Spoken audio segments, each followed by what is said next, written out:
4 മാസങ്ങൾക്ക് മുന്നേ ഞങ്ങളുടെ വീടിൻ്റെ മുന്നിലുള്ള വഴി ഈ അവസ്ഥയിലായിരുന്നു.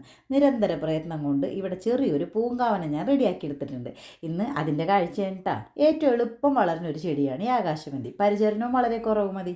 ഈ പൂക്കളിൽ നിന്ന് തേൻ കുടിക്കാനൊരു ഇഷ്ടം പോലെ ചിത്രശലഭങ്ങൾ മിക്കപ്പോഴും വരാറുണ്ട്. ഞാൻ വീഡിയോ എടുക്കുന്ന സമയത്ത് കൊച്ചുസ് ബഹളം വെച്ച് ചിത്രശലഭങ്ങളൊക്കെ പറന്നു പോയായിരുന്നു. അപ്പോൾ ആ ഒരു സൈറ്റ് നിങ്ങൾ എനിക്ക് കാണിക്കാൻ സാധിച്ചില്ല. നമ്മൾ 2 വീലറിനൊക്കെ പോകുമ്പോൾ ഈ ചെടികളൊക്കെ നമ്മുടെ കാലിൽ മുട്ടിയാണ് ഇങ്ങനെ പോണത്. പിന്നെ ഇഷ്ടംപോലെ അണ്ണാറക്കണ്ണന്മാരും കുയിലൊക്കെ ഇതേപോലെ ഇവിടെ വന്നിരിക്കണതാണ്. കാണാനൊരു പ്രത്യേക രസമാണ്.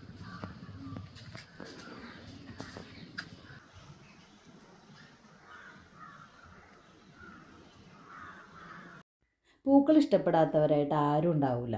നമ്മുടെ കണ്ണിനും മനസ്സിനും ഒക്കെ ഒരു കുളിർമയാണ് ഈ പൂക്കൾ ഇങ്ങനെ കാണുമ്പോൾ. ഓണമാകുമ്പോഴേക്കും ബാക്കിയുള്ള ചെടികളും കൂടി വളർന്ന് പൂടുമെന്നുള്ള പ്രതീക്ഷയിലാണ് ഞാൻ.